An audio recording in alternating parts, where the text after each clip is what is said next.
dadka Soomaaliyeed iyo dalka Soomaaliyeed xuduuda uu kala leeyahay malaha waa dad muslima waa dad islaam waa dad wada dhashay waa dad isdhalay waa adeer waa habar yar waa ayeeyo oo dhamaantood saas waa waalid iyo walaal waxa la rabaa ciidamadiina qaranka inaad iyo garab istaagtaan oo buraashadiina biyaha ku shubataan nimanka argagixisada ah dhuumaalaysanay inta nafta ku soo noqon hadda nafta kuma meel fog kama sii jirto way ka caddahay marka intaysan nafta ku soo noqon la rabaa horta inaan ka daba tagno waxaan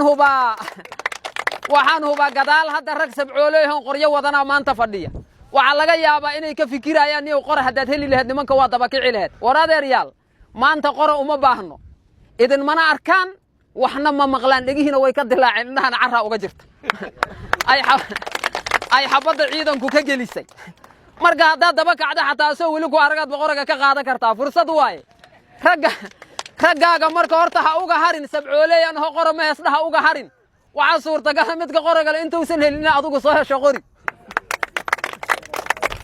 amba aad aragtaba hadda meeshan saaka saddexan ku soo aragno oo soo cararto naftu qabatay qoriyaa weena dhan wixir meel xagga han ku soo tuurno inta si socoto goy tuureen inaad heshaaba suurtagal oo hadda aanay dil iyo xabad ina kala daba tagtaba aysan u baahnaynba wax weyn ma jiraan